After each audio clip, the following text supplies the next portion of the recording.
Good evening, ladies and gentlemen, boys and girls. BJ on Game Day back again for another week, as always. And this week, no King, just Bogan and myself. King's got some technical difficulties. I think the electricity's running dry up there in Queensland. So, no Joshy King tonight. Still counts. Still counts. Loses that bet. I can't remember what bet he made. Oh, that's right. It was a bet, wasn't it? We'll have to go and review the tape, or if anyone out there recalls exactly what he said, but it's official. He hasn't turned up. He probably try and turn up now if he's. I did say try and show up for get to a high hill or something like that and use your phone mobile reception to at least come in for 30 seconds so you don't lose the bet. It hasn't happened. I reckon he's piking anyway. He I don't think he can handle the daylight saving changes now that we're an hour later. Oh, that too as well. Yeah, I forgot about that. But It's like anyway, he's not here. Yeah, that's just what we do every week, Bogan. So, look, no King. It was no me last week. So cheers for taking the reins there last week, boys. But yeah, so we'll get on with it. Obviously, round 5 in review and round 6 in preview. Bogan, how did you go last week, mate? I went pretty good last week actually. So a little over 1,200. Bang. So went up. I think I went up about 8,000 spots. So, Bang, you'll take that. but you know me, I'm more of a head-to-head type player. Like I use my pseudonym for my account, so even it'd be my luck one year I'll win it and I won't be able to claim the money. But I won all my games. So. Look, solid score. Bang, you'll take 1,200 plus this week. I think par probably would have been around that 1,100 sort of mark. I scored 1147, Bo, so not unhappy with that. Woulda, coulda, shoulda done a few other things, but yeah, jumped up about 7.5k spots, 3.5k spots, sorry. And first time this season I'm seeing a 4-digit ranking overall. Was that the bet? What was the bet? Was the bet that King has to bring in fucking Cardi into his team? Was that what it was? I have no idea. I can't remember. Boys in the chat. I think it might have been that he had to trade in Liam Knight and Lindsay Collins face tattoo on each ass cheek. Look, I don't know what it was, but good evening while we're there. Everyone in the chat, thanks for joining us as always. Lovely to have you all back with us. And yeah, feed it to King. Absolutely feed him because he's parked on us. If anyone can recall, let us know. All right, so on to the previous rounds. We'll get started, and first game of the round was at least got it out of the way quickly, I suppose. Manly handling my boys pretty comfortably in the end, 30-6. Look, pretty dour affair, Supercoach wise, as you can see there. Top scorers Ola with an 83, who was very good for Manly, and Kurtman top scored for the Knights with a 49. So obviously nothing too special to write home about. Look, no Turbo. A big out for the Eagles, but they still ended up getting it done easily. Cherry Evans not too bad there as well, the 69 King. A few people with him, but yeah, pretty ordinary across the board, generally speaking. So just while I bring up something here, give me a sec.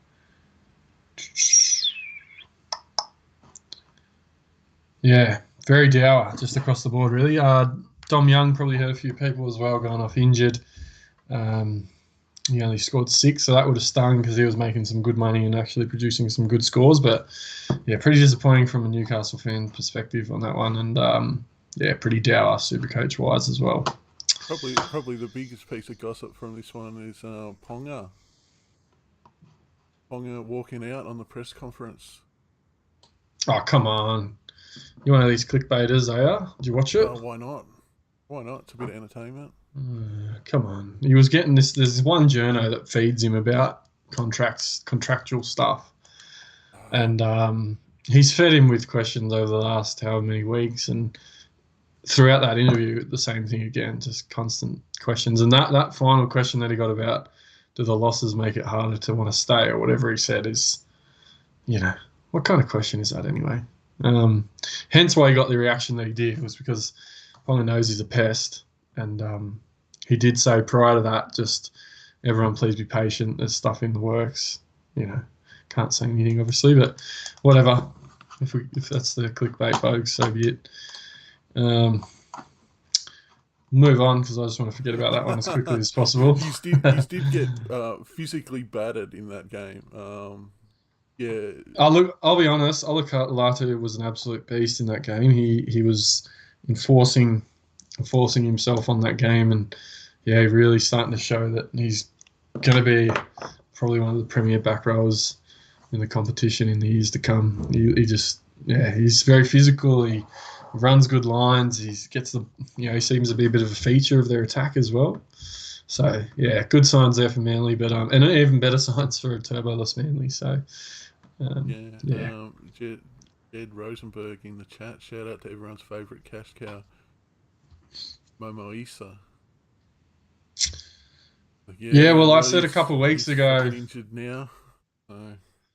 I said a couple of weeks ago he's my spirit animal for Supercoach because he was only 200k. He was near bottom dollar, and he somehow managed to lose money, and now he's gone on to actually end his season. Or pretty much, he won't get a run for the next however many weeks with a broken. I think he got a fractured forearm or something.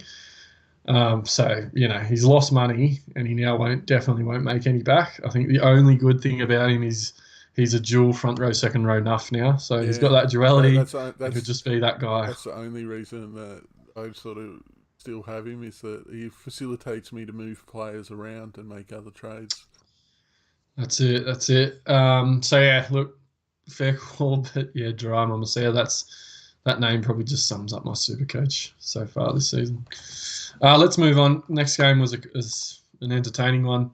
It was the Warriors getting home in the end over the Cowboys, 25-24. Look, I thought the Cowboys would do this one pretty easily, to be honest, Bogan. I thought they'd played some pretty good footy over the past month. They obviously lost to the Chooks last week, but I tipped the Cowboys to get this one done. But, the Warriors just hung with them, and I think ended up going to Golden Point as well. Aitken top scored with a 94 there. He crossed for a try. Joshy Curran also crossed for a try with a 92 there. So a couple, I think, reasonably. We may have a special guest. Sorry, Brent, keep talking. Bring someone in. Beautiful. So a couple promising displays there from some pretty prominent guys that should be sort of in your plan, Supercoach wise, with Aitken and Curran there. Drinkwater looked very, very good for the Cowboys. He top scored with a 94. Val Holmes is also pretty good with a 75. And Cotter, I don't know what Cotter's doing. I'll have a quick squeeze here on NRL Supercoach stats while you muck around with some technical stuff there. Mucking around with technical stuff. Oh, have we got him? 49 minutes. Have we got him Hello. on the line? Oh, here he is. How good's this? Hi, how are we? The night's just improved dramatically. I'm just going to add your so people can see who it is, but they probably recognise the voice. Ladies and gentlemen, boys and girls, it is our pleasure at BJonGameDay this week to bring to you the almighty Adrianosaurus Rex. Mate, how are we? Mate, I'm super. I just come off the old Whisperer dual position. I'm filling in there for Brew as well. So, but it's this. My heart's always with BJ on game day. So I thought I'd come on as well because I had Marty in the old head to speak and smoked him. Suck Marty. Good stuff, mate. Love having you always, even if technically we're probably sloppy seconds at this point tonight, but still be a spoon, mate. It's all right. Yeah, we're going to see each other in person. We will. The Viking clap. Do I need to bring you a Raiders jersey so you can wear it? Look, mate, you can. I'll probably reluctantly be having anything to do with it, but you can keep that one packed at home. Yeah, I mean, I've done something for in a Raiders jersey, even if the Raiders aren't playing. So, I mean, you probably feel the same way. Yeah, I might have to don red and blue, but we'll see what happens. But yeah, thanks for joining us, mate. Bit of an impromptu on there. I didn't even know what was happening there, but I've had you on, mate. And it was getting pretty close to start time, and I didn't have any hosts, so I saw Ados in the chat. I'm just trying to get his camera up though. I'm having some If you could do anyway, we'll continue on, Ados, I think, while Bogan sorts out your video up there. So just on the Cowboys and the Warriors and the Cowboys game, a couple of good performances from from Aiken Curran and Drinkwater. I think was really good on his return. I was just sort of saying, Cotter, mate, he was someone that probably a lot of people got off to start the season because he wasn't named, and then he sort of seems to be playing around that 50-minute mark and averages about a point per minute in base. So, he's probably missed him a little bit now because, he doesn't have the ceiling, but he's doing a bit of a job. He's 400k. He's sort of 400s, and he's getting 50 minutes off the bench.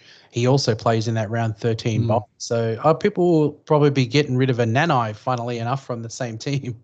And I think Cotter's got a better base. He's got a good PPM. So I understand it. It definitely just doesn't offer that ceiling like Nanai, but you're not going to get a 20 out of him if he's playing 50 minutes either. Nanai could or a 30 in 80 minutes seems from him already three times this season. So it's probably a good time to sell Nanai as well. As you mentioned, he's 450k now. He's made over 100,000 if you started with him or got on him before the first rise. And faced with an 83 break even, the draw for the next 2 weeks isn't too bad, but he's probably a good transition to someone now. He's made a little bit of cash, and just those 30s will hurt. He's not going to score 3 tries every week, is he, Ados? Yeah, that's it. He's got the kick hours about him. If there's no tries, it's not the greatest. And he's already peaked. So, moving on to the next game. Sorry, I'll just quickly do. He's still sorry. Yeah, I'm just trying to get because when it's cutting back and forth between the screen size is changing. I'm just setting the filters up at the moment. So sorry, viewers, but keep going. Broncos. That's all right. Roosters. Broncos Chooks on the first game, that was the second game rather, on the Friday night, and what a game Supercoach wise, Ados. Some big points in this one. Highly sold the old Stags, wasn't he? And he turned it on. He looked absolutely bloody sensational. It was that performance, I think, people that started with Stags was waiting to see. We just definitely didn't think it was going to happen against the Chooks. I was an owner, Ados, and I must admit it was hard holding him because of what he's thrown up the last few weeks. But it was, like I said, it was this sort of performance I was waiting for. I just definitely didn't think it was going to happen this week or next week because they also have a tough game this week. But full well expecting there to be this to be followed up by 30 this week. But I'll take it. 108. Yep, take the 108. That's it. Joey Manu was obviously huge. He crossed for a double. He's just so involved, isn't he, Otis? He's probably what you want out of a Supercoach player. The problem now is he's 650k, so he would have probably been a decent pod to start the season, I would imagine. He wouldn't have been hugely owned at that, I think it was mid-500 sort of price. But he's at 14% ownership now and a negative 14 break even at 650k. So if you like the Chooks draw, I think you probably had to be on him last week or the week before. He's probably a bit rich now to pick him at, you'd have to pick him in at centre winger for a centre winger at 650k. But there's not a lot of guys scoring big points in those centre wing positions consistently. So I mean, there was talk in the preseason that he was going to roam because all of us know that we don't want him in centre wing when he's playing like a conventional centre winger. When he goes to fullback or he's on the wing or he's in 5'8", he's exceptional. But there's been some theories thrown to me that he's getting the attack that Teddy's missing. And if you're one of those 15% that own him, you are absolutely laughing. He's going so great. And he's going to play fullback in the first bye. And he's probably like captain material, because you know how good he is in fullback. Well, it's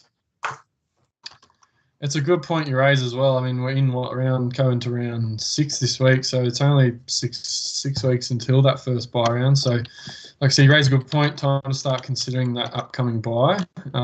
Joe Manu being a Kiwi definitely won't play Origin, and Tedesco will play fullback, we'd imagine. So, he's someone that probably be a hard buy this week. Cheaper, he's too expensive. Too expensive. Maybe just before Origin. Maybe he's one of those guys in that Origin buy round that you bring in depending on his price. But hopefully he loses some money. Back-to-back tons now for him. So a bit of form with some good games coming up. Sammy Walker bounced back a little bit for owners as well, which was good. A bit more involved with an 87 there. a good display from him as well. Some clutch goal kicking, which I think his goal kicking has been probably letting him down last season in particular, showing that he wasn't really a goal kicker. But that was good for owners. I still think there's probably a few people trying to get off him, Ados, because he's going to be a bit of a roller coaster, young Samuel. But I don't think you can trade any Chooks players if you own them now, given the draw they have coming up now. Yeah, that's right. What are your thoughts on Samuel? Yeah, I think everything's sort of a bridge to Cleary, and people were like, oh, should I jump off for Moses or Brown? I think with this 87 in there now, you just ride Sammy, and I don't think he's going to go in for Origin as well, so he's another number that you can hold. And, with this 87 in there now, you can hold him for a little while longer and just hopefully he builds rather than, goes backwards. Well, exactly right. Like I said, a good point you made there is that bridge to Cleary. If you don't, it's sort of going to be hard now because you said we're sort of 6 weeks till Origin. Cleary probably bottoms out in the next couple of weeks, Ados, you'd have to think. Yeah. And they have a really good few games coming up, Penrith. Their draw really opens up now. So are you trying to, in regards to Cleary, are you trying to get him in as soon as possible regardless of Origin? You got any thoughts on when you might try to get Cleary in? Look, I'm going to try. It looks like after those scores to start the year that we're going to get some nice price drops. I think he will do well this week. But when it comes to Cleary, my main thought is that you got to grab him when the price is right. And I don't even care when that is. When he bottoms out, you grab him. And, that's all about it. Is you just wait till the price is right and you grab him. I think that'll probably be around, the next 3-4 weeks probably. Yeah. I'll make it work. Yeah, for sure. The other interesting thing on Sammy Walker, which is a new feature for this year, Ados, is the update now of the added positions. So Sammy Walker has now had 5'8" added, so he's now a dual halfback 5'8", which is quite a big. I mean, it adds a bit of value to him, right? If you own Sammy Walker and you had him stuck in that halfback position and you had an Elias at 5'8", he's like a bit of a different prospect of the fact that you can play him at 5'8", which is interesting. So I think there was only a few players that had their positions updated. Lolo was one of them as well, wasn't he? He's got that front row now. Yep. Josh King, which is another significant one. Yeah, definitely. I thought that Talakai was jibbed. He's named in centre again this week. Good on you, Daily Telegraph. Plays 2 games in centre wing and doesn't get dual, but what can you do? You'd imagine it'll be the next one, but that doesn't help anyone now. So, no. Anyway, look, there's a couple of other solid performances. This one, Crichton looks, I think, a little bit better as well. Bounced back with a 61, but did score a pie. Same with Tupanua. I thought he was ripped off a line break, Ados. I don't think I've sent it in the chat yet, but I still don't know how they haven't given it. I'll have to send it through, and you guys can let me know. But solid enough from him with a 62.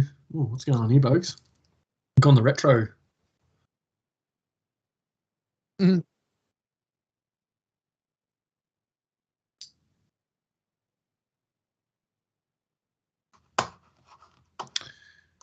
Mm-hmm.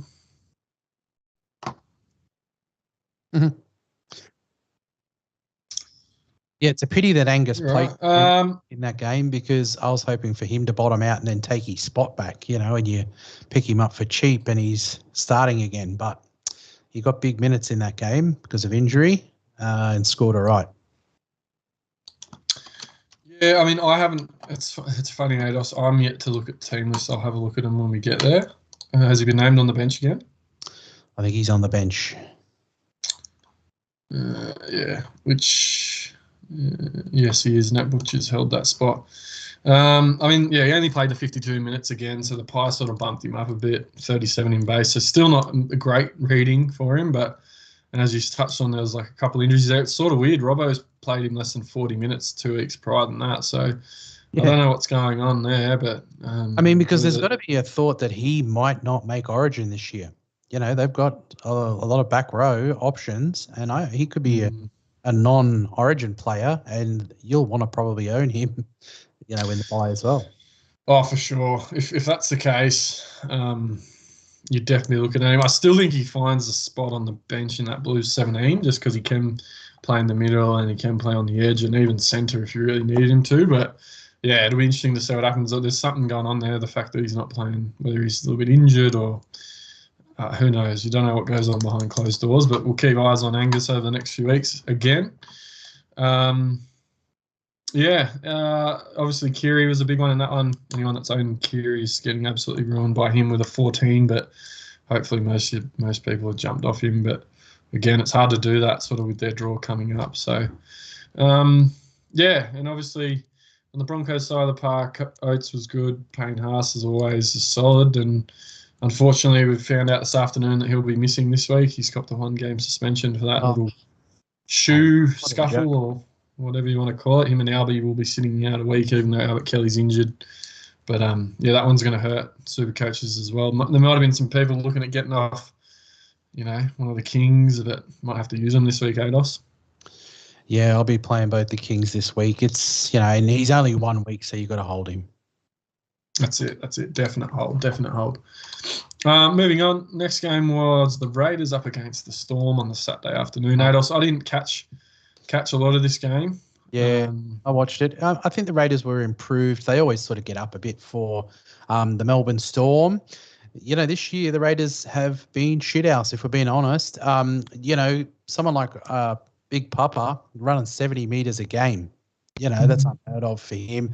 But he's gone and, way down from a premier prop. I was talking on another podcast, and there's just no quick play of the balls like Cam Murray or anything for someone like Starling to do their best work. I really hope that the forward pack, stands up and goes out hard against these Cowboys, because we need it. I think C&K, whilst he might have scored well in Supercoach, he's lost his confidence under the high ball, and he's not running back with much venom. I don't know how well he's come back from that last injury. Look, they're improving, I think, the Raiders, and that's why, I pegged a game that I thought we could win, to go down to Canberra and watch. I think we're up against the Cowboys this week, and I think because we've improved, I think we'll be a better prospect against them. No, fair call. And Melbourne are always a tough test. And 30-16, I didn't catch it, but I think you were down by a bit more than that at one point when I had a look. So brought it back, made it a little bit more competitive. But just so many weapons in that Melbourne attack. You look at those names on the screen there. You got the halves featuring really heavily with Hughes, Munster, and even Harry Grant there. Yeah, Paps not even on the list. Yeah, Harry lost a try assist, which was a spew because he was on 90 pre-updates. Paps was captured by 23%, so that was a real stinger and ruined people's rounds. Nice and early, unfortunately, because he was high captaincy. Yeah, and I was one of them. I sort of was tossing up between him and Hines, and in the end, it was the weather. It was meant to be raining in Sydney that afternoon, when the Sharks were playing, and it was all clear in Wagga, I think it was, where the Raiders were playing the Storm, and that was what sort of locked it in for me. Unfortunately, it didn't pay off. It was one of those things that's sort of 50-50, but it stings because in a week where I had Stags, who's been really underperforming, to produce that score, it would have been nice to be able to capitalise, but I guess it just sort of made up for the fact that I captained Pappy and stayed with the pack, really. But yeah, that was annoying. I think Tommy Starling, mate. I think Hines is I know we'll get to the Sharks game, but I think Hines is starting to prove himself as a bit of a wet runner. The past couple of games he's played on a wet track, he's done quite well. Yeah, well, he won't do well this week against the Storm, I don't reckon. I think they're going to pump him because they know him very well. But he has been good, Hines. Everyone's saying got some unicorns, but we're going ahead on the game. Josh King, he's been nice. Bellamy seems to like him, playing him for good minutes and starting him at 69. I think he got a try in there as well, so the score would have been not as nice as that. But he's still got that low break even. And I'm seeing people bring him in this week probably because you're down Haas. I'd probably say he's made most of his money, but he seems to be favoured there at the Melbourne Storm. Yeah, absolutely. Look, solid minutes again. He did have some. He didn't score a try, but he has some attacking stats in there. Yes. So, look, still good scores, and we just need it for another week, don't we? With Payne out, and it could be next week that we might look to get off him, depending on how he goes this week. He, 24 break even or something about that. So, look, he's been great, hasn't he? He's done a great job, and good cheapie. Yeah, mate. I didn't catch this game, as I mentioned. Starling played 80 minutes. Yeah. Was the team list indicative of that probably happening? Was it just an all-forward bench, or was there an injury to someone? Or? Frawley was in there. What we've done in the early rounds was Frawley to start the game and then Starling on. I think last week was an audition to see whether Starling could play the 80. Because let's face it, the Canberra Raiders attack is like stagnant. And you need somebody like Starling on the field for as long as you can. This week they've gone with Savage as well. We need him coming on, to spark the attack a little bit. So I think it was an audition. Can you play 80? Can you keep up your energy levels, for 80 minutes? And then, yep, he did it. He didn't really score great for Supercoach, but he lasted the game, and his energy was pretty good for most of the game. And I think that is indicative of the dropping of Frawley this week out of the team. So he's probably going to play 80 minutes. The only person that would spell him could be Adam Elliott, who's played a couple of minutes in the trials, spelling him. But I think he's still going to get 70 minutes. So he's on, enhanced, Supercoach prospects now, I think. Yeah, I mean, I dumped Randall to him. Was it 2 weeks ago? And Randall ended up scoring 60, and I think Starling scored 30. And I thought another cracking decision that I made. That just in retrospect, you think you idiot, but could play 80 this week, and it's not a bad matchup. So I think he's going to score well this week. Yeah, hopefully he can just bag a meaty or two. That'll be nice. Yeah, like I said, solid performance. Schneider as well, mate. I still don't understand with this kid in the reins why they ended up with Fogarty. He looks a brilliant halfback. Do you think he's good enough that he could have played halfback this year for the season, or do you still think Fogarty was really needed? Well, I mean, yeah, because of what's happened with Fogarty, he's come in, and the big question was he ready for first grade? Because he is young, and they probably thought give him one more year in Reggie's, but because of circumstances, he's come in, and I think he's resoundingly proven that he is ready for first grade. It's going to be an interesting headache for when Fogarty comes back, because he's been one of the best players for the Raiders every game he's played. He's a good goal kicker. Yeah, absolutely. Big body in halves. He makes his tackles. What I've seen from him this year looks better than anything I've seen from Fogarty. He throws a great cutout ball too. He just looks like a really natural half. So, look, that'll be interesting. We'll move on to the next one. It was the Rabbitohs and the Dragons. Again, I didn't see too many games on the Saturday. I had a few things happening, but I did bring in Cody Walker. I thought 580K. I think he had a 75 break even, and I thought, the Dragons this week, I like the draw of Souths coming up. Didn't go to plan. It was the matchup for him. You thought that he was going to absolutely brain it. He just doesn't look interested out there, and you just know that somebody like Cody is going to eventually, he's going to flip the go switch and get pissed off basically with all the slag off he's getting about his game. I think, it's a bit of an adjustment from Reynolds, obviously, but that young half has been improving every week, and I don't think Cody can blame it anymore. He just is not getting involved as much, and his energy levels are way down. That is devastating what he scored last week in a pretty decent win by them. What do you just obviously hold him now for their nice run. Yeah, it's a shame because now I think he's like 530K and like 100 break even. So it's now like even better if you were going to buy him to now just wait at least this week. I mean, there's a chance you could have a big one this week. Obviously, no Latrell now. But yeah, I just think my thing was like it was the punt of the draw looks good and I'm backing him to flip that switch, as you said. But, there's no form there, and that's the concern. Going in with no form, and he doesn't look, I don't know, they still look pretty clunky and people are getting in the way of each other when they're going out the back there and the timing just isn't there. So, yeah, maybe just got to hope that he flicks that switch. But Cook's been good. That's my problem. Top scorer Cookie has been brilliant. Below Matangi. An 85 for Cookie, mate. There's a few people now starting to look at Cookie. I mean, if you're not... He will play Origin. Yeah, he will play Origin. I think people are looking at Cook or Grant And, if you don't own either of them, Cook and that draw and watching him run, he's the kind of hooker that can get big hundreds. So I'm really liking what I see from Cook. And there was on the Dragon side of the park again in the team, but probably not got too much Supercoach relevance apart from probably, like a Lomax and a Bird. Sewer top score with a 78, Fagai with a 76. Look, pretty good scores considering they only scored 12 points. Lomax as well, another one I'm pretty keen to get in that centre wing position, even though he's in that Dragons team, ADOS. Not entirely sure when that will be.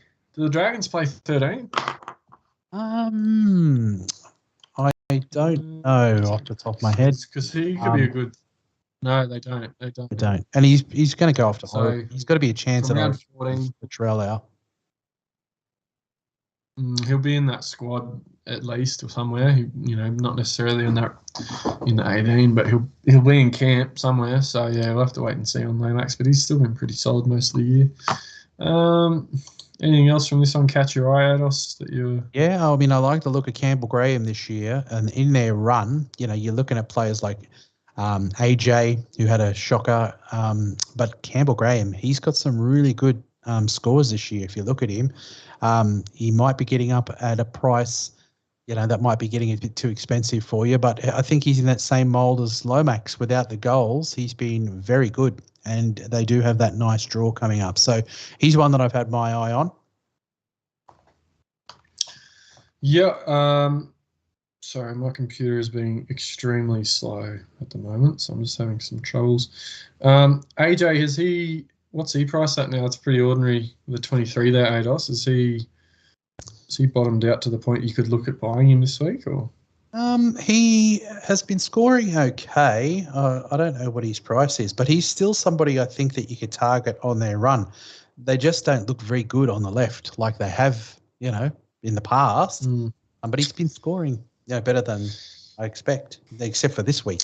I'll still be looking at him. I don't know if I can get a Graham and a AJ, but with AJ, you get him on those, you get him at the right time and at the right price. And you can get those multiple tries and big scores. Well, it's funny. They're priced pretty similar. Campbell's scored a bit better, but you'd have to imagine there'll be a correlation between AJ coming good and Cody Walker coming good out on that left edge. Obviously, Campbell Graham out on the right. And in the past has sort of had trouble scoring Supercoach-wise because the Bunnies favour that left so much. But, they're doing well. I think AJ's still a bit of a risk at 540K, as I said, without seeing too much from him this year. And Walker's sort of quiet, which is meaning we're not seeing as much output from AJ, I reckon. But like I said, a Supercoach is one of those games where you've got to sometimes take risks and make those calls to try and get yourself ahead of the pack or pick those guys that can blow up, not when they're in form. And AJ is one of those guys now with the next sort of few weeks for the Chooks. Really good draw coming up with the Dogs, Tigers, Manly, Brisbane, Warriors, Cowboys. They don't play really a top four side. Yeah, as soon as he gets into the 400s, go and jump, I think. The Rabbits don't play that first bye, but they don't play a genuine top four side realistically until round 16 in the Eels. So really good sort of few months coming up for the Rabbitohs if you're going to take a punt. That's probably about it from that one. Next one was closer than I thought it was going to be, and the Titans looked like they were maybe going to steal it in the end, but it was the Parra getting up 26-20. Another really, I guess, good Supercoach scoring game. ADOS, some pretty popular players scoring big there, and obviously DFF being one of the biggest ones with 107. I think I was watching this one with a few mates, and I could have sworn until he did that little line break try at the end, he hadn't done anything the entire game. So how he updates to 107 is truly beyond me. I thought that was a bit rich. Well, he got 30 points in updates, which, I was half expecting because I know that he was missing a line break assist, and I saw it in the game, and I knew they missed it. So I was expecting that as much, but it is the laziest 107 you've ever seen. It was basically all one run. I sold him. I was going to sell him or Homoli And I held Hamoli because he plays the first bye and he scored an 80. So it really didn't lose too much. But, those long-suffering Fifi owners who are starting to think maybe you jump ship, they deserve a ton, don't they? And, I mean, it's not good because, even that try, I think he picked it up from dummy half and, just ran out of dummy half. He didn't hit a line. There was no formation that he was involved in. It was just that he got it down because I didn't see any angles where it looked like he got it down. Yeah, I didn't think he got it down either, to be honest. But I'm still as an owner and someone that's held him concerned because he hasn't looked awesome. But if you look back at his scores, Haydos, and he's 60. Yeah, he's not doing too bad. So, that's the thing. That's why people didn't sell because they're like, well, he's not really living up to his price tag, but he's scoring and averaging 60. So I'm just going to hold him, and eventually a ton's going to come, and that's what's happened. He actually made his BE last week, so he is a nervous watch, and he does look disinterested. The Titans don't look great, So I think in my bold predictions this week on one of the potties, I said he's going to go 60 below this week. That's just going to be the own, I think, this year for Fafita. If he doesn't get that one big run, he's 50. The only thing I'm hoping is that he gets a little bit of confidence out of that one. He hadn't done much prior to that. So I'll have to wait and see. But, he's going to be a roller coaster. Wait until he pumps out a couple 30s, and then I might think about selling him. Now, on the Parramatta side of the park, there's plenty of guys that are relevant. They're obviously playing some good footy at the moment. Mitchell Moses, now he's always probably been capable of producing these sort of scores, but they're very flash in the pan, Ados. Like you'd see it maybe once every month or once every 8 games or something like that. Yeah. There's plenty of chat about Moses. He's at 18% ownership. There's a lot of people looking at trading like a Tedesco or whoever. A negative 25 break even. He's 655k, and they don't have a bad draw for the next few weeks. Are you got any interest in Moses? Is he someone that you think you could transition to Cleary a bit easier? Is it worth it, like burning 2 trades to bring Moses in and then go Moses to Cleary maybe in 2 or 3 weeks? Any thoughts on Moses at all? Yeah, I do totally get it. I went Brown last week. He didn't actually score the greatest this week. 2 tons and then a 50, but it's not the worst score. I understand why people are doing because you're rage trading Teddy, you bring Hines down, you go Moses because the thing is that if you don't get somebody with an upward trajectory, you can't get Cleary because Cleary's going to go down at worst to like 700-800. And if you've got someone there that's 500, you've got to find 300k. Now that's dropping down a David Fafita to like a Brodie Jones. You've got to do something silly like that to make it. So you do to put a price on a trade of 100k. So that's the thing. Moses is scoring well while he's making money. And they're being good. So I understand he's probably going to cover his BE quite nicely this week, and he'll still have a nice BE next week. He's going to be 750, and then if Cleary's down to 800, that bridge is so short. It's nearly just a straight swap with what you got in your bank. Whereas if you don't, Teddy goes down to like 500, and you want to get Cleary, at 800. If you want to do that same thing when Cleary bottoms out, you're going to have to do one of those crazy downgrades. So I understand people doing it as a financial move. It's that bridge to Cleary. And I think Moses is a good one to do it, because I think he's looked better this year than he's looked in a very long time. Absolutely. And it seems to be like there's a lot more bait. A lot of what Parramatta are doing is coming off the back of him predominantly. And Dill Brown as well. I think Dill Brown looks the sharpest I've ever seen him. I've been a big fan of Dill Brown. I think I started with him last year, Ados, and then he didn't do great. So I was sort of a bit off him this year, but he's put in some really good performances. Obviously, he wasn't huge on the weekend, but in that Melbourne game the week before, he was the best player on the field. So yeah, he's looked sensational. I mean, I brought him in on eye test and as a bridge to Cleary. Moses, is in the same bracket. I think they're complementing each other this year. IPAP, people, I want IPAP and Haas in my front row as soon as I can get him in there because he's just a weapon. Yeah, and that's the other thing. I think IPAP, that has to be that has to be the front rows that you got to aim for, Haas and IPAP, as soon as possible.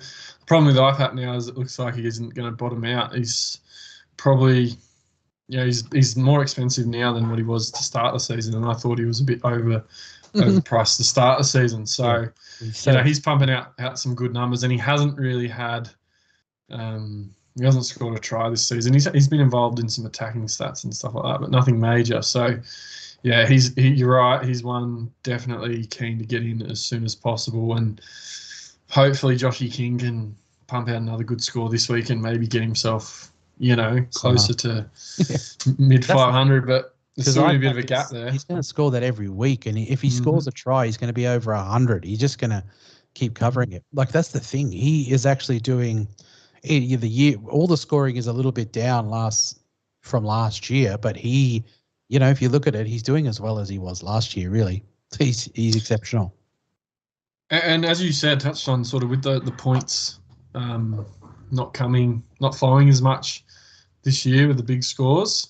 For a guy to be consistently pumping out sort of 70 to 80, it's a bit more value there. So, yeah, it'll be interesting. We'll have to get him in as soon as possible, but I don't know how we're going to do it. I don't have Cleary. I don't have Turbo. I don't have, a few guys. So it's going to be an interesting sort of few weeks in terms of how you prioritise these guys. But, yeah, definitely think IPAP's a must-have. Look, Gutho was solid again as well. He's always that guy that people sleep on. Yeah. Isn't he? Every year no one talks about him in Classic at all. He's a bit more of someone you might try and pick up in draft, but plenty of people do jump on at different stages, but he's just always involved, always solid. His last month's been phenomenal. Yep. I mean, Kimmy went Gutho to start the year in OT and outscoring Teddy and all. She hates Pappenhausen's mullet, but she traded Gutho out last week to Paps and captain Paps. So how do you like that? Welcome, Kimmy, to Supercoach, the world of Supercoach. Yeah. Look, Gutho's been good this year. They are like the April premiers every year, sort of. They've been St. George, the Eels, so they start hot, and it would have made sense to a lot of people, probably mostly Parramatta fans, to start the year with him, but he's been good. No, you're right. Good call, the April premiers. Look, otherwise, nothing major. Famore wasn't huge with the 42 there. I think there was a few people looking to bring him in last week, and he got ruled out late. I think it was last week. And then, he's bounced back with a 42, which wasn't awesome. Otherwise, apart from that, what else is in there? There's probably not too much else in there that's, classic relevant, probably just Marnie. People who thought that Marnie was going to be up there with Cook and Grant, he's still 11% owned, which is still, a pretty decent number of owned.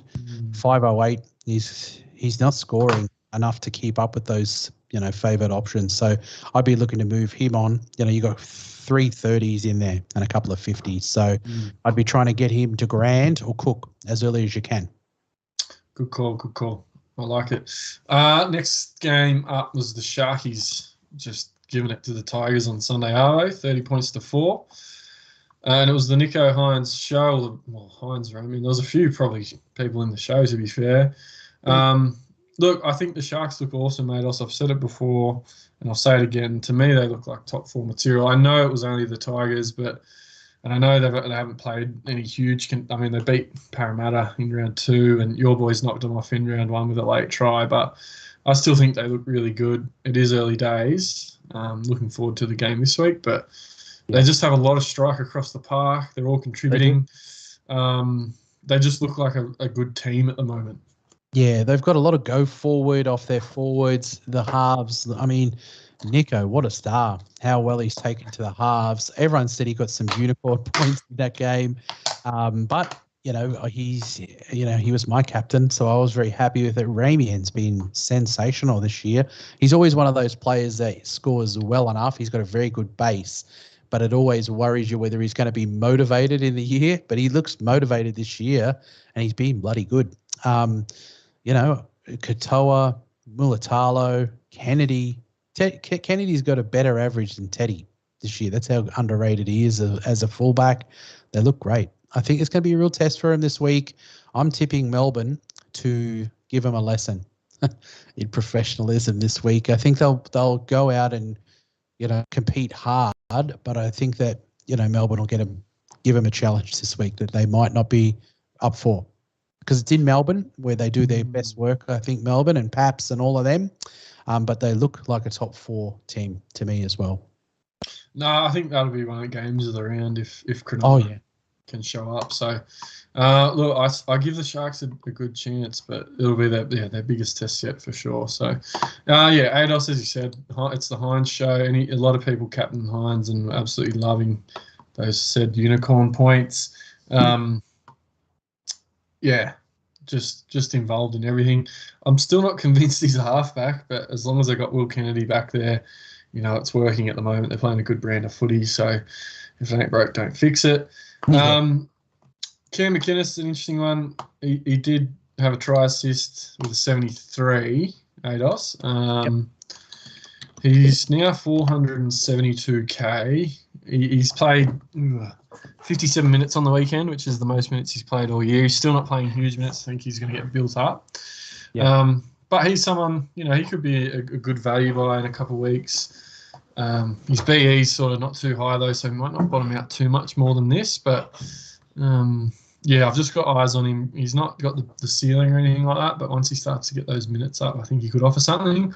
I guess the problem is that he's playing in a well-oiled machine at the moment. They probably don't have to change too much, do they? So, yeah, they've got some pretty decent minute forwards as well. So it's just an unknown. I mean, you think if he jags back his starting spot and he's 400k, for instance, you just take a flutter on him. He's dual hooker and second row forward, which is handy.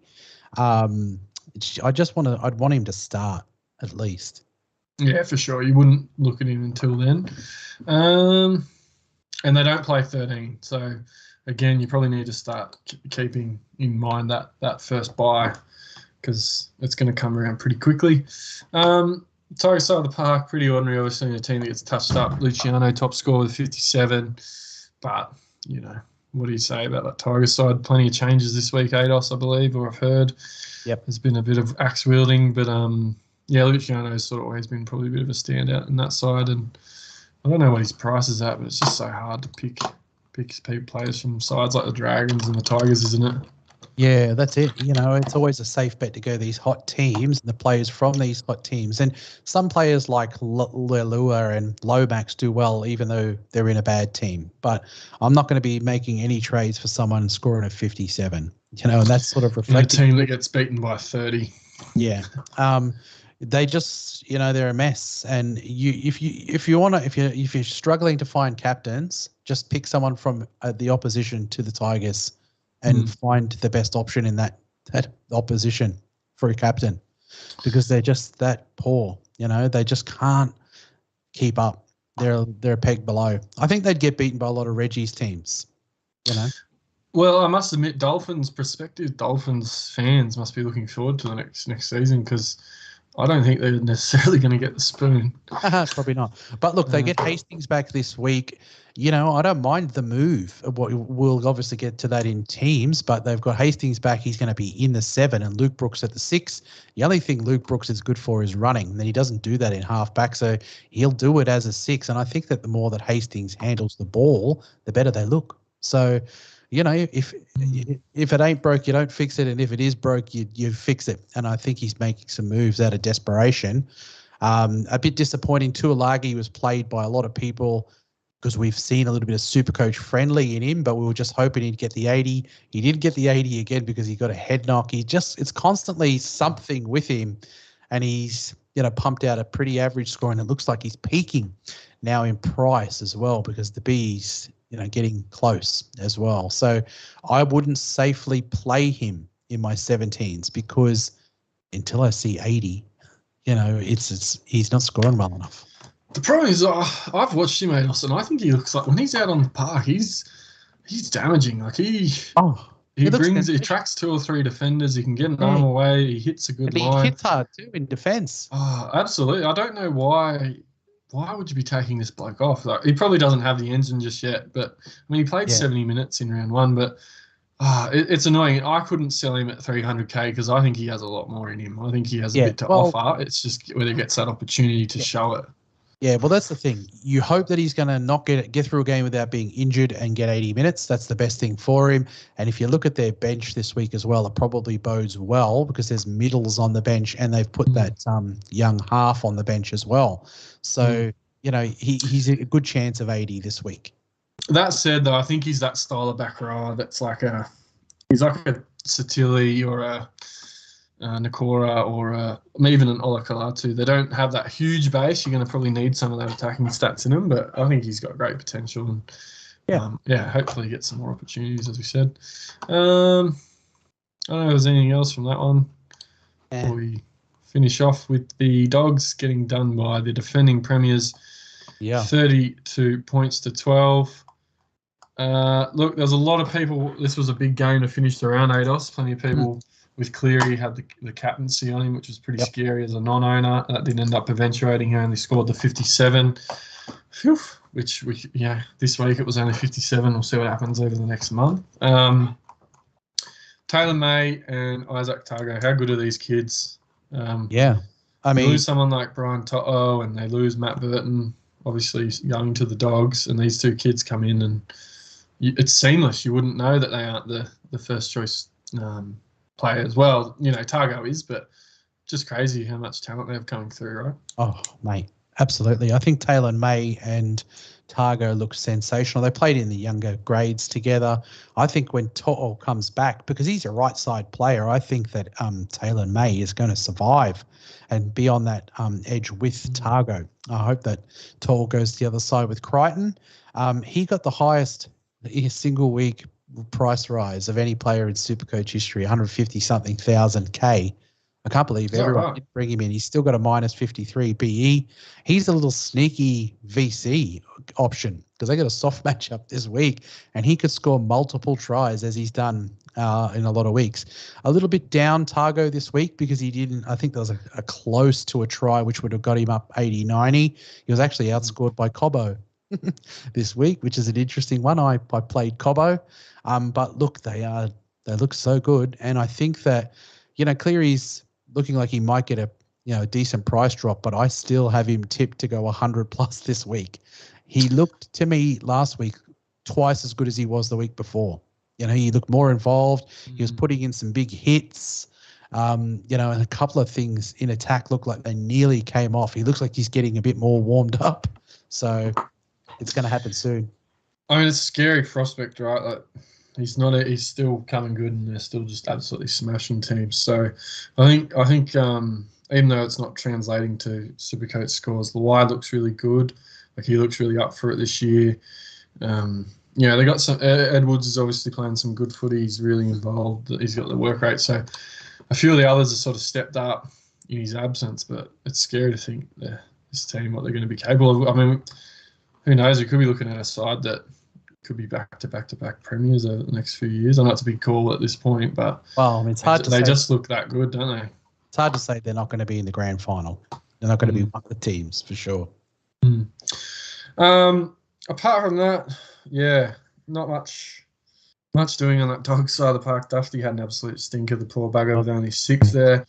Flanagan was on return. I thought he was okay for them, considering it's a big ask to come back against Penrith. Only scored 33 points, but I still think that's a better combination for him, Flanagan and Burton, than Avarillo or anyone else. BPJ was all right, up against the Premiers, 62. He's one of those players that I think people, are looking at because he's got the dual. He's a bit cheaper than IPAP. If you lose Haas, he's always a danger of getting injured or suspended. I know he's got a game against the Broncos coming up very soon, which he could go off the ball and get suspended for 3 or 4 weeks, knowing him. But he's been pretty good without being great this year. Yeah, and he's I think people were put off him by the fact that he had that, whatever it was in the preseason game, he had that bit of a brain explosion, but he has been solid. The base is real up and down, and probably the minutes as well. Ados will probably need to see. He played 80 on the weekend for the first time and did cross for a pie for 62. So, I'm a big fan of Tavita and almost started the season with him in that second front row spot. But, definitely another guy to keep eyes on because he's one of those forwards that has a ceiling. He can score a couple tries, and when he does that, he will go 100 plus pretty easily. So, exciting player to watch, but also can be risky because he, like I said, those brain explosions. But I do like Tavita. Anything else, Ados, before we call it for round 5? No, that's it. Beautiful. That was round 5.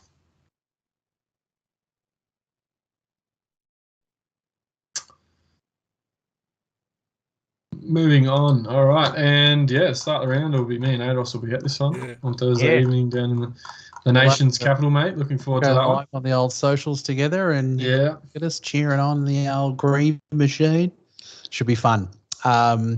Look, I think it's bizarre that we've gone savage in the 14, but I think it's just a desperate, move by Ricky because the attacks are off and they want to bring him on against the tired forwards. I kind of feel like you bring him in and you put him in the starting team, if you're going to bring him in. But I think they're just happy with what Valame and Tomoko are doing. I think the problem in the team at the moment is that 8 to, 13. It's been pretty poor for a pack that, has those kind of names in there. They really need to aim up because the Cowboys have been pretty good this year. Better than the record, is showing. I think they've given some teams that are better than them a good run. I think they're pretty good. Yeah, and it has to start with those two bookends that are going to run this week, right? Like Papali and Tapane. Yeah, they've got to get over 100 meters each. They've got to get over 100 meters each. And there's no reason why these boys can't. I mean, when they're both in form, they're as damaging front, forwards as anyone in the competition, especially, both of them, So, no excuses. I don't know what's going on there, but we'll find out a lot about the Raiders this week, Ados, when we tune into this one. It'll be a miserable trip to Canberra if we get rolled at home by the bloody Cowboys, I'll tell you that much.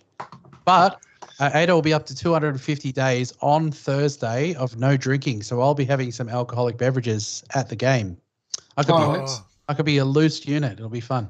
I was thinking about that when I invited you onto the show, that when you have a drink, it's going to be like that episode of The Simpsons when when Barney has the non-alcoholic champagne.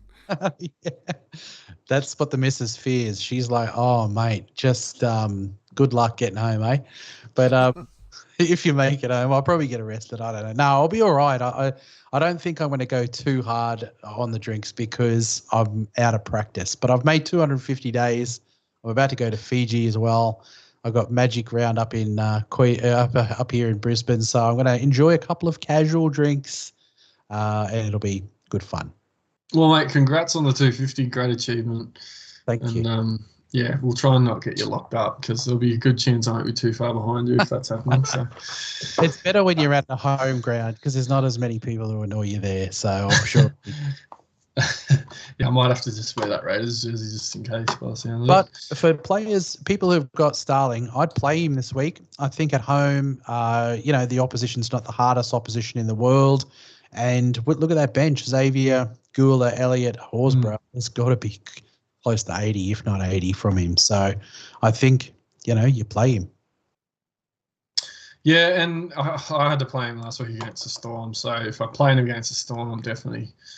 playing him against the Cows and hoping he can get some of those little out of dummy half sort of scoots and tries and attacking stats that he does, and that will need to come off the back of that forward pack. On the Cowboys side of the park, we touched on Nanai probably being a sell. Lolo is an interesting one, Ados, now that he's pickable in front row. We're still not seeing... I mean, the minutes are increasing, which is interesting. Yep. The base isn't huge, but it's promising for someone... High 60s, and now that he's dual, he becomes more relevant. I think you can plug him in there if you need to in your front row. I think he's going to move. I think he's looking better. I think he's looking like I saw on the news tonight. He's asking for more minutes now. So I think he can get to 70s average. I agree with you on Nanai. I think they looked better with Scott Drinkwater in fullback. I agree. I think he did. He made the most of his opportunity and showed why they probably need someone like him at fullback. I think it'll be a popular buy for people this week as a downgrade, or as a swap over from Nanai. I don't mind Cotter. They look much better when he's on the field, to me. Yeah, so we'll see. I guess the problem is he's now made a little bit of cash, so it depends what you're sort of trying to get on him for. But as you touched on, he plays that first round 13 bye, which is pretty crucial, and you're gonna have to start picking someone there. So, yeah, here's a possibility. I don't know. That's probably about it. Yep. In that one, Ados. Moving on to it will be the Good Friday fixture now. Yeah. At 4:00 on Friday, and look at these graphics from the Bogan. He's gone the retro. How good's that? Hang on one sec, Ados. You take over for a sec, buddy. I just got to sort something out.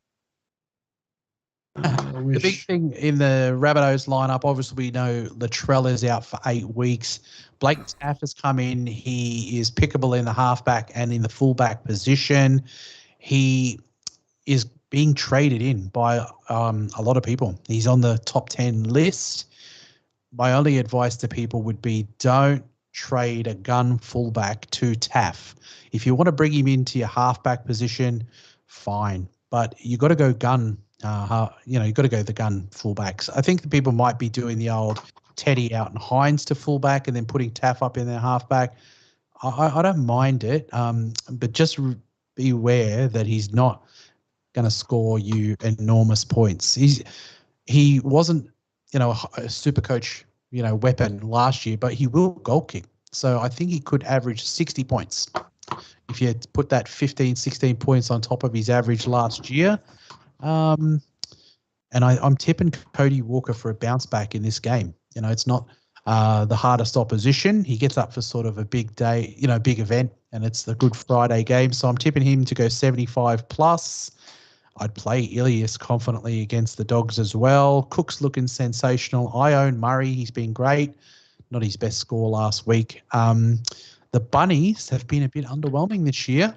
They really need to get moving in this NRL season.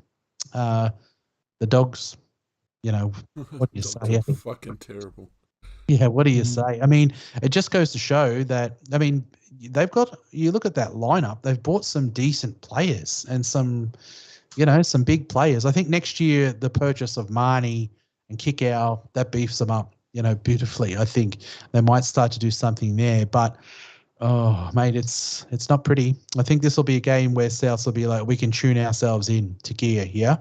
And I always seem to win multis on the Souths, because they got that good attack. So I'll be throwing a few multis on the game, and I'm tipping a big win for Souths this week. Good call, Ados. I like it. There's plenty of those Rabbits guys will be relevant, as you said. Do we confirm how long Latrell's meant to be out for, Ados? Did you mention? 8 weeks, they say. 8 weeks, wow. Yeah, so his origin spot is in doubt, which is why careful about Lomax and Graham. They were right on the fringe, weren't they, of origin? If he doesn't quite make it back for origin. Critter as well. Yeah. Yeah, all right, no, that's a good call. And, look, it's easy to bag the Dogs, but like you said, you look at the squad and they don't have as many fringe first graders anymore. Some of those, that forward pack's not terrible. And, yeah, it's just... that's the thing. It's going to take a little while. Yeah, the 9 and the 1, you're not getting enough out of them. They've been all over the place in the 7, so 3/4 of their spine has been rubbish. I think Flano should stay there now. I think he should stay because I agree. He suits Burton better. He's a natural 7. All these teams that change the halves around constantly throughout the year, it's no surprise they stink. And if the Dogs actually want to get better and use some of those names, the TPJs and Luke Thompson's an international, get out O'Carson ball, you got to keep your halves together. Dufty, mate, that you can see why they signed him for 1 year only. Well, yeah, he's an absolute shocker, didn't he? So it'll be interesting to see. Maybe they do turn up, and with Flano there, maybe a bit of confidence, they might cause a bit of trouble, but it'd be a long shot. Moving on to the second game on the Friday, which will be the Penrith Panthers taking on the Broncos. Bit of a test coming up for the Broncos, obviously. What do you say about Penrith? We haven't probably already said earlier in the show. This is going to be a smash up. It's at home. The Panthers do some really good work in there. It's an early. This is a Friday. Is this a Friday game? Yeah, so there'll be the 4 o'clock Good Friday game will be the Rabbits Dogs, and this one will be the 8 o'clock sort of fixture. Can you imagine 7:55. Cleary owners being a juicy VC on Cleary in this game? You can put a VC on Argo or May as well. If you're looking for a VC in this, they're going to put on a cricket score. Yep, agreed. It'll be a big test for the Broncos. That'll be one hell of a battle out there. It'll be Stags versus Targo. That'll be worth the price of admission, I reckon. Yeah, well, even the wingers there in May and Cobbo on each other as well. I guess both those centre wing pairings should be a good matchup, and some really good young centre wings come through. It should be a cracker. But I'm not going to play Cobbo though, because he's not been. He got a 40-something last week, and there's been some 20s prior. I think I'm going to hold him, for a while now, because that 40 is going to keep him just sort of humming along, hopefully making a couple of price rises. But I don't think you can play him in this game. You'd obviously play Stags because of the tackle break and after what he did last week, but I don't know how confidently I'd play Cobbo. No, fair call. I'll probably have to have a look at a bit of that as well, because I do have Stags and Cobbo, and it's just a sit and start depending on the fixture. And this is not a good one, so they might get a sit, but we'll have to see what happens. First game on the Saturday, it'll be the Eagles taking on the Titans. Yeah. This one won't be till 5:30, so we don't have the usual 3 o'clock fixture because we'll have the Monday game. Still no Turbo. Garrick at fullback. Young Cooler has been named. Ados, he's the one. He's bottom dollar, isn't he? And he's an awkward one because people are a bit concerned over his security. He's got a -2 break even. Do you own him, or would you? If you don't own him, are you looking at him? Yeah, look, I brought him in last week because it allowed me to do the trades that I wanted to do. So did I.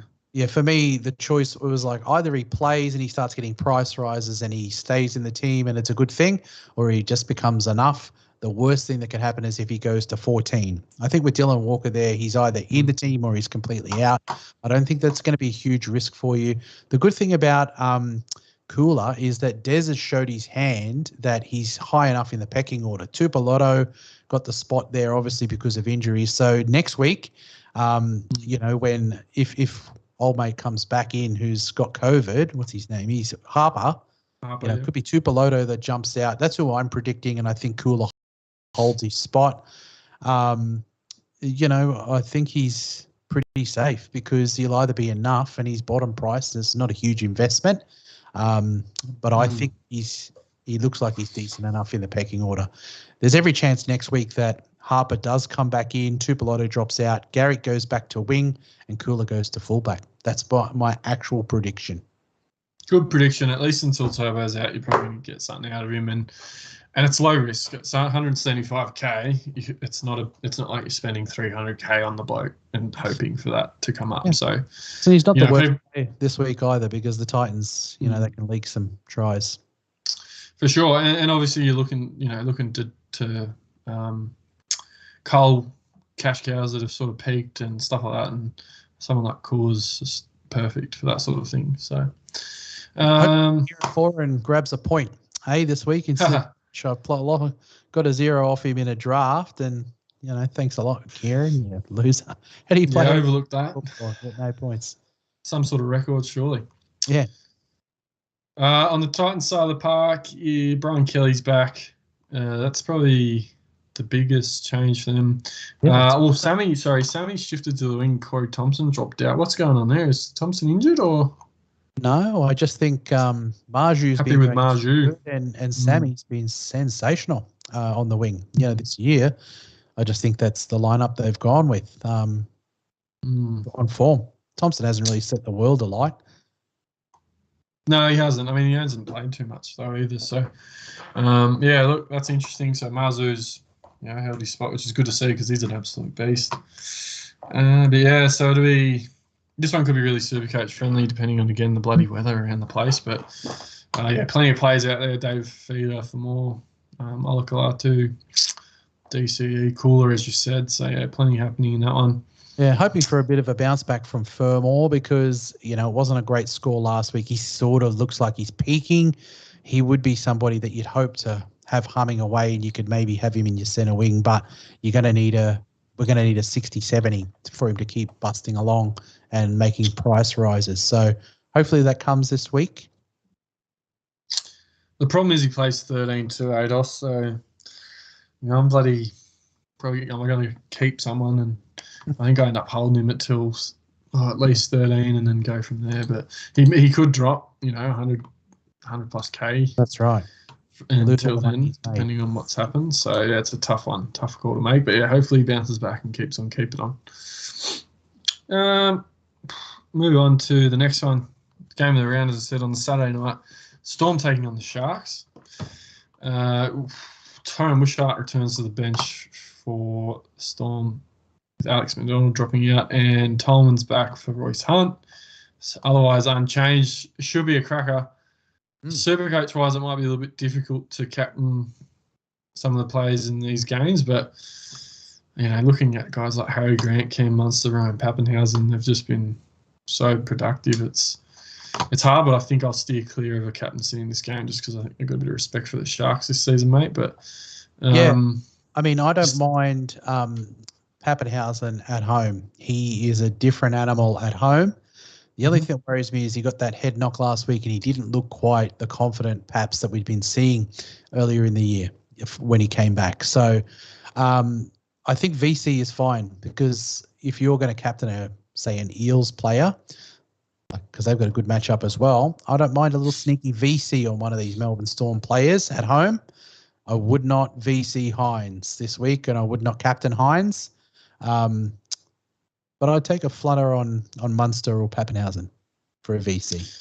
Munster looks awesome. I will say I hate not owning Munster because I think he looks keen, and when Munster's keen, he's a different beast as well. So the week before last, he got 30 points and never touched the ball. So, but he was good last. No, I guess the problem with him is, like I said, there's so many contributors in that Melbourne side. One week it'll be Pat, next week it'll be Hughes, the next week it'll be Harry, or two of the few of them. It's just the issue will be that it's not going to be one of them every week, probably, as we saw with Pat last week and Munster the week before, as you touched on. So, look, interesting to watch this one from the Hines perspective as well, just coming up against his old club, given the form that he's in. But, yeah, I wouldn't be chucking anything on Hines this week, personally. So there you've heard it, ladies and gentlemen. Hines to score 200 this week. Oh, mind you, that week that Munster got his 30, you asked me who to captain out of Pap and Munster, and you went Munster and Pap got 190, so suck on them ones, Bogan. Yeah, well. 2 o'clock on the Sunday, it'll be the Chooks taking on the Warriors at the SCG. Some trends at the moment, looks like Teddy's getting traded out quite a bit. Yeah. Ados obviously not awesome last week. Yep. And watching him, he looks like he's sort of half a step. Old and slow. He does. It's interesting, isn't it? I mean, they got a really good draw, as I said. It's hard to trade any Roosters out. I won't be trading him. I own him. I'll be hoping for a bit of a bounce back this week. But there'll be some questions. If Latrell wasn't injured, I was honestly looking at possibly Teddy to Latrell this week. But as crazy as it sounds, but I guess the draw would have kept me on Teddy. But yeah, what are your thoughts on Big Teddy? Well, the fact of the matter is that Teddy's averaging 58 points this year after last week. He looks a little bit old and slow. I don't know whether it's because of the knee and the scrape. Their attack has looked a little clunky to start the year, but I'm going to trust that he's a bounce back. He's actually a really good captaincy option this week up against, the Warriors at Sydney Cricket Ground. I think it's a bounce back. I mean, I can understand why people are doing the old Hines down to fullback by selling Teddy. If you're bringing in someone great like Cleary or whatever, but I just think he's going to bounce back. 58 average. I can understand why he's getting rage traded, but they say, don't ever trade a gun like that. So I'm trade poor, so I'm going to hold him. But I would be more tempted if I had more trades. I'm the same. I need to bank some trades. I'm trying to do that this week. I think I can. That'd be nice. But yeah, got to hold, I think, with the draw. But there's plenty of people not holding and going to Moses to try and do what you said. They're sort of in form and making money. So Yep. I'll hold him. I think all those Roosters guys are plays and genuine options this week. But Yep. Still, as I said, Crichton on the bench. How long that'll keep up for, I'm not too sure. No Billy Smith this week. Some people have been asking, should I buy Nkwama? I would say no, because Billy Smith and Joseph Sawali are right there. And there's 4 players going into 2 positions. I can't see Nkwama being one of the long-term ones in there. I think Momorowski is even ahead of him probably. But I think that you got a lot of players in there. And that if you've got a Manu, I think he's going to go well this week as well. Mm. Yeah, it'd be interesting to see whether there's a late change there from Robbo. Obviously, so he is everyone's pretty well aware of Momorowski's performance last week against Stags. So it'll be interesting to see whether Robbo pulls the rug out from underneath him and throws Suwali in there or not. But you'll have to wait and see.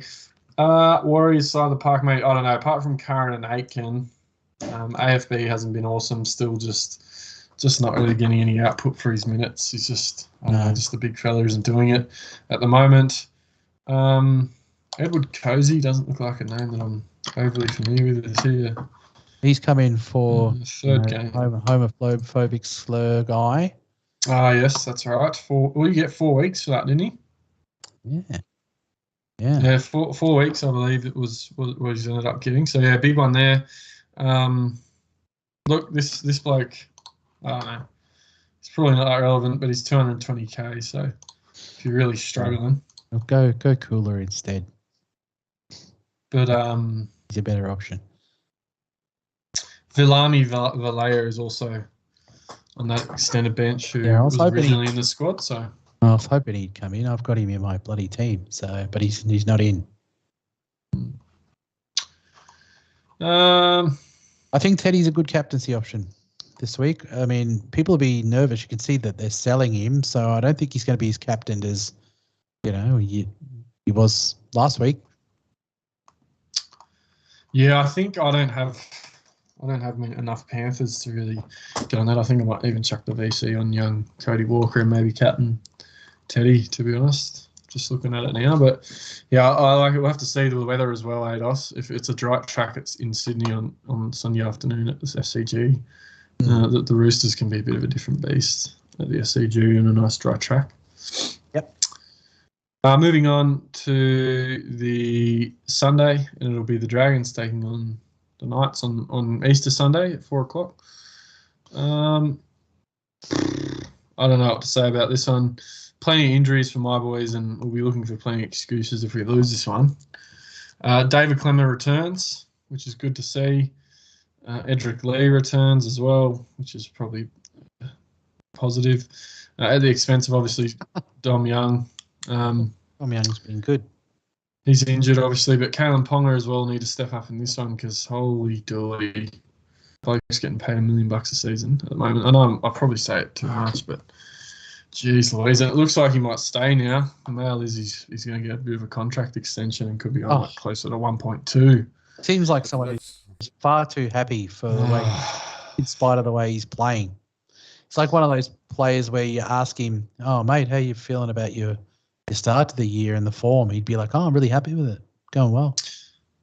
I mean, Bogan touched on it earlier about how he was sort of smiling out the back of that press conference last week after we got touched up. It's not something that's you really like to see from your captain after a loss as well. I think if Ponga re-signs with the Knights, that is very good news for the Dolphins. Yeah, because I'll go Walsh. Imagine Munster and Walsh. Yeah. I think I think Reece Walsh. Sorry to get off Supercoach. He's probably not a good pick for Supercoach with how many fullbacks there is floating around at the moment. But I really think he's a superstar of the future. Like, he's just got magical talent every time he touches the ball. 100%. He's Ponga at half the price, really. Actually playing good footy. He's got that, one of those ones that he hungers for the ball and for the play. he's not one of those fleety in and out players like your Fafitas and your Pongos. He looks like he's hungry to get involved. He's got mistakes in him and stuff as well. You've got to probably get a bit more consistent. But if you can get a player there that wants to play and he wants his hands on the ball, it's a good thing. For cheap too. I mean, he could be a premier fullback in the years to come. He obviously goal kicks. He's got all the assets. He's got all the technology with the passing game, the kicking game, the footwork. So yeah, I agree, Bogues. I think he's a good foundation buy for the Dolphins. Like I said, probably a fairly discounted price compared to someone like Ponga. Yeah, I think it'll be an easy match. Munster are pretty good.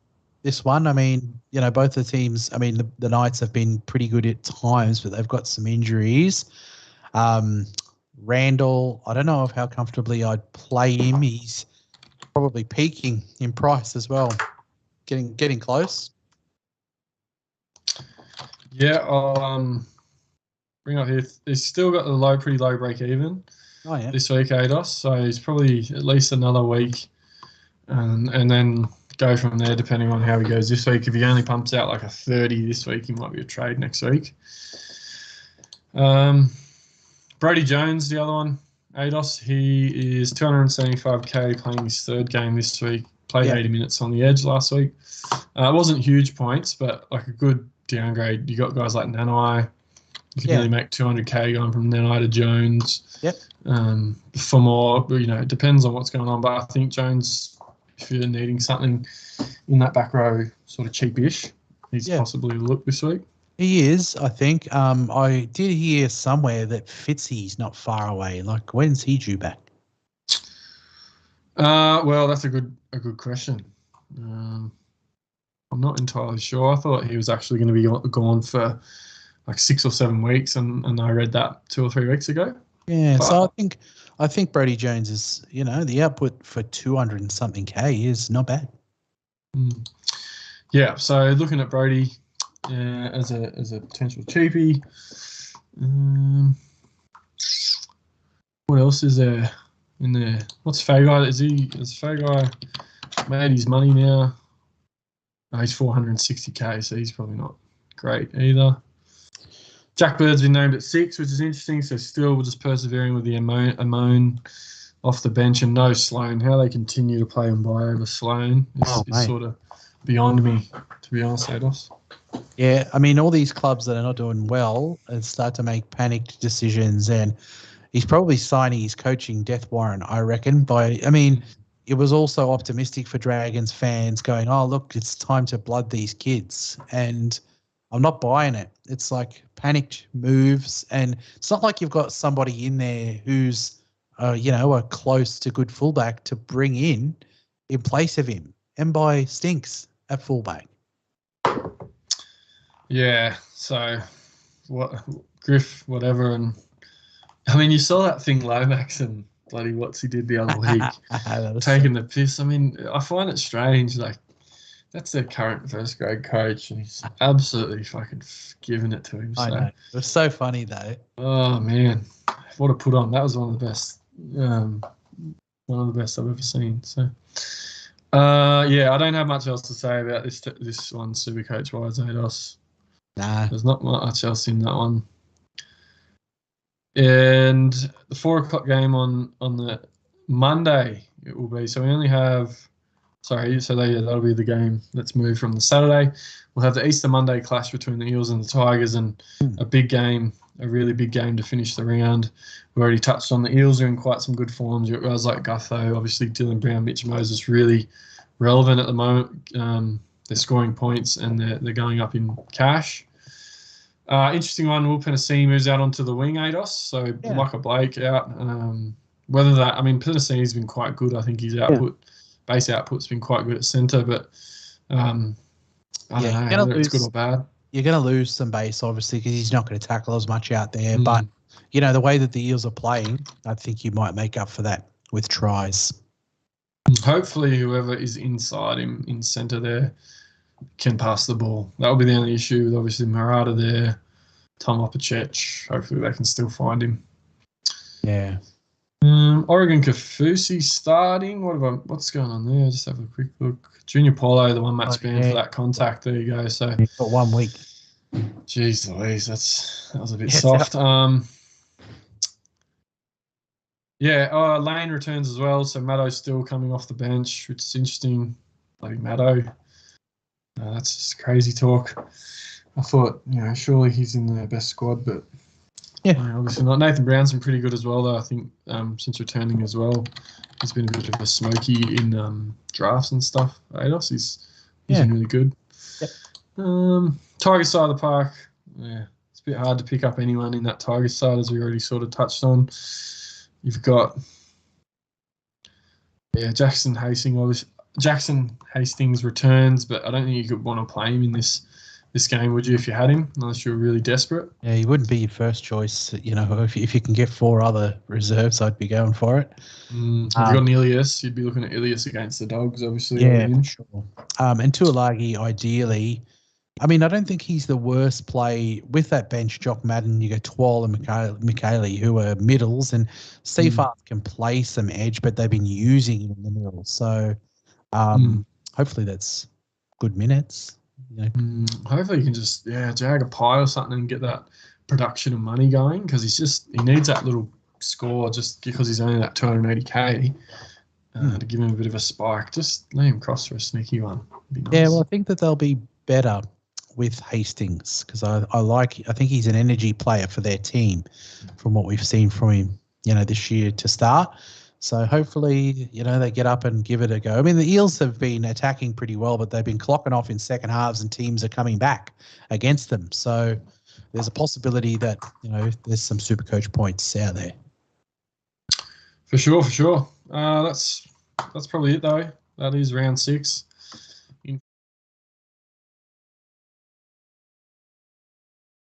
Logos, I enjoyed that. Yeah. Good work, Bogan. Love your work. Right. I've got to turn my mic on. You know how bloody difficult it was to find that Gold Coast Giants logo? Like in a resolution that would work? They tried to erase it from history, probably. They did try to erase it from history, but in my research, I truly believe the Titans for Heritage round should wear Giants jerseys, because they'd look awesome in the modern material, I reckon, in the old colour scheme. But anyway, on to the leagues, and I'll just fix up. You can see those leagues, can you, Brent? I'll just fix up the windows. You can't? It's all frozen. I see a frozen Brent on screen. Yeah, that's all I see as well. Okay, but hold on. I'll just fix the windows. That's all right. If I actually look on it's all working on the stream, actual channel. Yeah. So top score is this the group? So this is the group for the week. Yes, that's right. Super Couch, Vaughan there with a 13-13. Great score from Vaughan. He's sitting 185th overall. He also had Brewster Michael with another 13-13 as well. He's ranked a bit higher than old Vaughany. But, some solid scores there from the boys, cracking the 1,300. And then the top 5 has been known out by being Sexton U from Trent with the 1283. Dino with the Shermanators of 1259. And Mandani's Manai with Peter over the 1249. Oh, Finchie's kids got in there in the top 10. Yeah, they did. Finchie's kids. Hello. Yeah, that's why I'm sort of a bit disappointed that Josh isn't here for this week's leagues. But the current top overall is Kuma Cox, who's Finn. And he's sitting in 105th overall, so he's in striking distance this early on in the season. He's followed by Super Couch, who was our weekly winner. He's sitting in 185th. The Unleashed Kennel, Jonathan, he's sitting in 649th, so it drops off a bit when it gets into third place. Andy with Up the Dufty, he is sitting in a 670th spot. And Zane with the Pelicans. And Payne and Yahas, they're both equal 702nd. And from there, it tends to drop off pretty dramatically. Well done, guys. Some great overall ranks there. Yeah, it's great rankings from a few guys in there, so keep it up, gents. Well done. So, on to the Bogan Cup, the third grade. It was Finch's kids, Josh and myself, top two, followed by Pappenhausen, James with a 1200. Jed with the, I don't know if that's Jed Rose from the chat there. It is Jeddy. Yeah, in third. In fourth, sorry.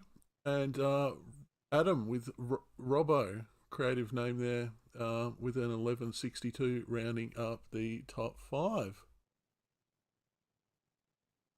On to the all in, the Royal Rumble as it's called now. Finch's kids top scored, followed by myself, followed by Bye Chris, Andrew with the ball bangers, and Leanne, favourite of the show, coming in fifth in that league. Well done, folks. Boys. And then on to the Invitational. It was Finch's kids again. So he's got the top in all three, followed by Pete Top, Kevin Bottom, then myself, then Big Ted, and Ethan Berry. Is it Elite Throbbery Brad? Sorry. Rounding up the top five. Canto and I just on the back there. Yep, Breno made the top 10 in that one as well. Yeah. On to the draft.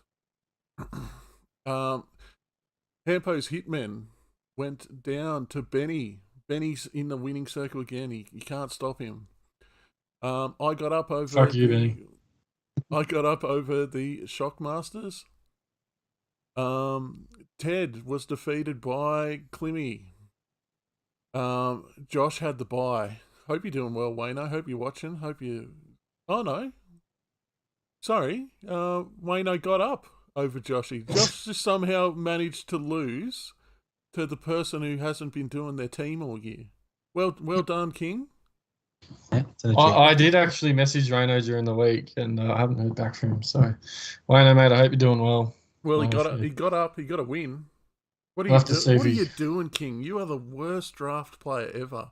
Hope you're watching this on the VOD or something. And Canto gave Shano a bit of a whooping there.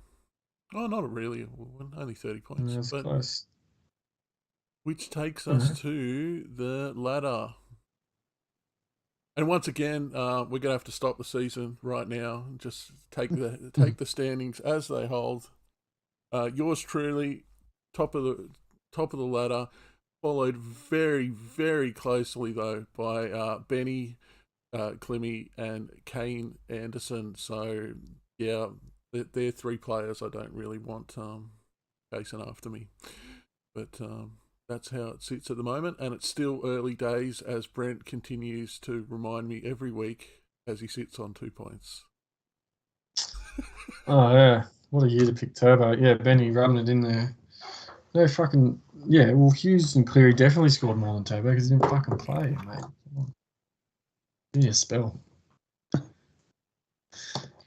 Is that it, folks? And that is the show for the week. Adrianosaurus on Spotify. Check it out if you haven't already. Yeah, Spotify's on bloody Apple. You're on TikTok, aren't you? Yeah, I'm on TikTok. I enjoy your TikToks, mate. Yeah, I'm doing a bit of everything. I mean, you know, keep myself busy. That's the advantage of having no kids. Spend a lot of time. I should be ranked in the top 50. How much time I spend on Supercoach, but sometimes you spend so much time on it that you bloody talk yourself out of so many things or make so many mistakes talking about it so much. Yeah, well, how's this for a contrast? You're making TikToks. My bloody 2-year-old knocked his front tooth out about 3 hours ago, so I know what I'd rather be doing, that's for sure. Yeah, I mean, just TikToks and masturbating. Might do a bit of that on Thursday, mate. We'll see. And you mentioned earlier you're making the trip down this way. Yeah, coming down for the Easter break.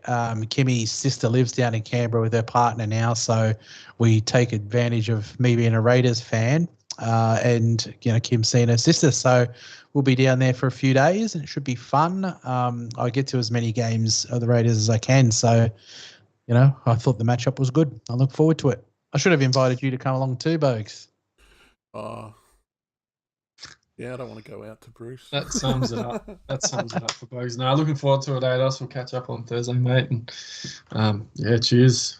Very much looking forward to it. So yeah, it'll be fun. No trades this week for you, Ados?